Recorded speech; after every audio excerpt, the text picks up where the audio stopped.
नाजरीन आदाब, Mudhole express news में आप सबका खैर मकदम है। महकमा पुलिस का मंशियात के ख़िलाफ़ शऊर बेदारी प्रोग्राम हल्का असम्बली मधोल मुस्तक़र के डीलक्स फंक्शन हॉल में मधोल पुलिस की जानिब से मधोल मंडल के तमाम अवामी नुमाइंदों और अहदेदारों के साथ गांजा और दीगर मंशियात के मुतालिक शऊर बेदारी प्रोग्राम मुनक़्क़द किया। इस मौके पर सब इंस्पेक्टर मधोल अकोला तिरुपति ने तमाम सरपंचों व एमपीटीसीज़ व अहदेदारों से खिताब करते हुए कहा कि वो अपने अपने इलाक़ों में वज़ीर आला के चंद्रशेखर राव के अहकाम के मुताबिक मंशियात से पाक बनाने में अपना किरदार अदा करें। इन्होंने मज़ीद कहा कि मौज़े को मंशियात से पाक बनाने में सरपंच और एमपीटीसी का किरदार अहम होता है। नौजवान नस्ल मंशियात की लत में मुब्तला होकर अपनी और अपने अफराद ख़ानदान की ज़िंदगियाँ बर्बाद कर रहे हैं। इनको इससे दूर रखने की कोशिश करना वालिदैन का फ़रीज़ा है। इन्होंने हाज़रीन से अपील की कि जिस किसी को भी मंशियात के ख़रीद व फ़रोख्त का पता चले सबसे पहले पुलिस को इतला देने वाले का नाम मख्फ़ी रखा जाएगा। सब इंस्पेक्टर मधोल ने मज़ीद ज़ोर देकर कहा कि काश्तकार अपने खेतों में गांजे की काश्त ना करें वरना इनके ख़िलाफ़ सख्त कानूनी कार्रवाई की जाएगी। बादशाह तहसीलदार मधोल श्याम सुंदर ने खिताब करते हुए कहा कि नौजवान गांजा और दीगर मंशियात से दूर रहे और बुरी आदतों के ख़िलाफ़ ग़ुलाम बनकर अपनी कीमती ज़िंदगी को बर्बाद ना करें। इस तकरीब से एमपीडीओ सुरेश बाबू और excise SI Suresh Kumar, agriculture AO Bhaskar के अलावा तमाम मंडल के सरपंच व एमपीटीसी व अहदेदार मौजूद थे। ఏ పిల్లలు ఎలా ఉన్నారు, వాళ్ళ యాక్టివిటీ ఏంటి, వాళ్ళ బిహేవియర్ ఎలా ఉన్నది, నెక్స్ట్ వాళ్ళు ఏమన్నా అడిక్ట్ అయ్యే ఛాన్స్ ఉందా, అడిక్ట్ అయ్యారా ఎవరైనా, అటువంటి ఇన్ఫర్మేషన్ ఉంటే మాకు తప్పకుండా తెలియజేయండి. దయచేసి వాళ్ళ లైఫ్ ఇబ్బంది కలగకూడదు, ఆ విధంగా మనం వాళ్ళను మన రూట్కు తీసుకురావచ్చు. ఇంకోటి విలేజ్లో సర్పంచులు కానీ ఎంపీటీసీలు కానీ మిగతా విఆర్ఏలు మీ గ్రామంలో ఎవరైనా గంజాకి అడిక్ట్ అయ్యి గవర్నమెంట్ స్కూల్స్ ఏరియాలు, ఎందుకంటే సాయంత్రం ఎవరు ఉంటారు అక్కడ, ఆ చుట్టుపక్కల కానీ ఓపెన్ ఏరియాస్లో కానీ ఎక్కడైనా అటువంటి పనులు చేస్తున్నట్టు తెలిసిందనుకో మీరు వాళ్ళ మీద ఫోకస్ చేయండి. ఎవరెవరు ఉండరు అది సీక్రెట్గా మాకు ఇన్ఫర్మేషన్ ఇవ్వండి, మేము వాళ్ళ మీద స్పెషల్ ఫోకస్ చేస్తాం.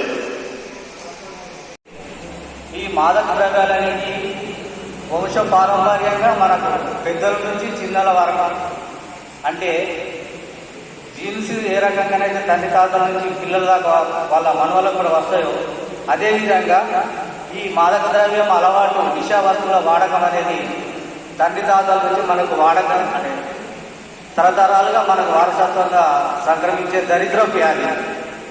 ఇది నిర్మూలించాలంటే ప్రతి ఒక్కరు కూడా దీంట్లో దానిపైన ఉన్న చెడు ప్రభావాలన్నీ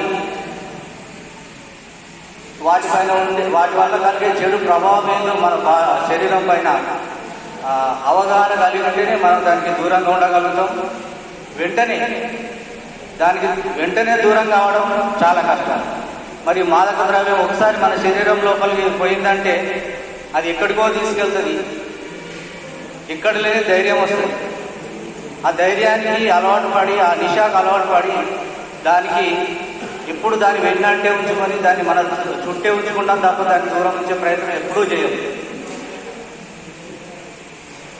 ఈ నిశా అనేది ఒకసారి మన శరీరంలో వచ్చిందంటే మనలా దాని చుట్టూ తిప్పుకుంటుంది, కానీ దాన్ని దూరం ఉంచే ప్రయత్నం అది ఎప్పుడు చేయదు. దానికి మనం అడిక్ట్ అయి ఉంటాము, అలవాటు పడి ఉంటాం కాబట్టి దాని వెనుకనే మనం ఉంటాము, దాన్ని ఎప్పుడు వాడాలనే ప్రయత్నం చేస్తూ ఉంటాం. అలాంటి దానికి దూరంగా ఉండేటట్లు మీరు వాళ్ళని ఉంచుతారు. ఫస్ట్ ఏంటంటే గంజాయి పరిణామాలు ఏముంటాయంటే ఇది ఒకసారి సరదాగా తీసుకుంటే అది వ్యసనం అయిపోతుంది, దానికి మీరు బాన్సలు అయిపోతారు. మళ్ళీ ఇంకా మనం మానడం చాలా కష్టమవుతుంది. దీనివల్ల ఏమవుతుందంటే ఒక 10 మందిలో గంజాయి తీసుకుంటారు అనుకో, 100లో ఒకరు కంపల్సరీ వ్యసనం అవుతుంది. అదే సపోజ్ యంగ్ ఏజ్లో తీసుకుంటే 6 ఒకరు వ్యసనం పర్లేదు. ఈ వ్యసనం అయిన తర్వాత వాళ్ళు ఏం చేస్తారంటే వాళ్ళు మానలేరు. వాళ్ళ మీద హెల్త్ కానీ మళ్ళీ జాబ్స్ కానీ రిలేషన్షిప్లో ఏ ఎఫెక్ట్స్ వచ్చినా కానీ వాళ్ళు ఏదో కారణం చెప్పి తప్పించుకుంటారు, కానీ వ్యసనాన్ని వాళ్ళు మార్చాలి. ఈ గంజాయి ఒకవేళ వ్యసనమైన తర్వాత వాళ్ళు మానితే వాళ్ళకి ఏమేర్పడుతుంది, శరీరం సరిగ్గా పనిచేయదు, నిద్ర పట్టదు, తినాలనిపించదు, చికాకు బాగుంటుంది. కాబట్టి వాళ్ళు ఏం చేస్తారంటే కంపల్సరీ గంజాయి తీసుకున్నందుకు వాళ్ళు వినియోగించేందుకు వాళ్ళు మొగ్గు చూపుతారు. అయితే ఈ ఎఫెక్ట్స్ ఏమున్నాయి, అసలు గంజాయి వల్ల మనకు మన మనిషికి ఏమేమి ఎఫెక్ట్స్ ఉన్నాయంటే ఫస్ట్ సెన్సర్ బ్రెయిన్ మీద ఉంటుంది, బ్రెయిన్ మీద ఎఫెక్ట్ ఉంటుంది. నెక్స్ట్ ఏముంటుంది, హార్ట్ మీద ఉంటుంది. నెక్స్ట్ లంగ్స్ మీద ఉంటుంది. 3 ఎఫెక్ట్స్ ఉంటాయి.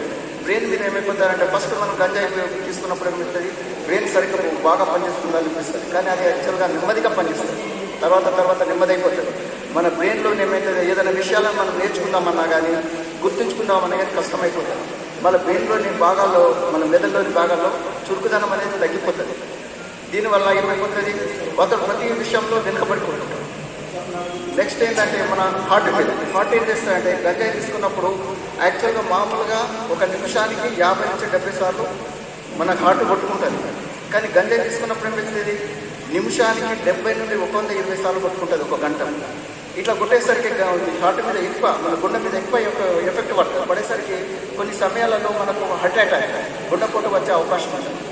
నెక్స్ట్ ఏంటంటే లంగ్స్ అనేది ఏంటంటే గంజాయి అనేది రెండు విధాలుగా తీసుకుంటారు. ఒకటి పొగ తీసుకుంటారు, లేకుంటే దాన్ని పేస్ట్ చేసి బంగు రూపంలో తీసుకుంటారు, లేకుంటే ఆహార పదార్థాలు వేసుకొని తీసుకుంటారు. అయితే పొగ తాగ తీసుకునే దానికి ఇమీడియట్ ఎఫెక్ట్ ఉంటుంది. అందుకోసం మనం చాలామంది ఏం చేస్తారు, పొగ సిగరెట్లో నింపేసి దాన్ని తీసుకునేందుకు ప్రయత్నం చేస్తారు. అది ఇమీడియట్గా మనం మెదడుకు పంపించేస్తుంది. మెదడుకు పంపించగానే మనకి ఏం చేస్తుంది, మనకు ఒక ఆనందం కానీ రిలాక్స్ కానీ కలుగుతుంది అన్నట్టు.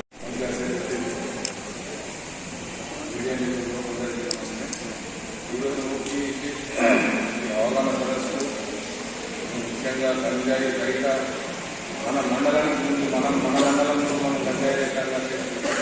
ఒక్కొక్క మండలం మొత్తం మన రాష్ట్రం కూడా గంజాయి రేఖని వేరే మన ముఖ్యమంత్రి గారు చెప్పిన ఈరోజు మనం సమావేశం చేసుకుంటున్నాం. మనం ముఖ్యంగా గంజాయి రేఖలు తప్పనిసరిగా వినియోగించాలి ఏంటంటే మన విలేజ్లలో ఎక్కడైనా గంజాయి నాటిన పొలాలలో ఉన్న వాళ్ళు ఇచ్చిన రైగాంజీ ఎవరైనా యూజ్ చేసేయాలని అంత దాంట్లో చాలా దుష్ప్రభావాలు ఉంటాయి. అటువంటివి ఏదైనా ఉంటే మా దృష్టికి తీసుకొస్తే మేము ఖచ్చితంగా వాటి మీద చర్యలు తీసుకుంటాము.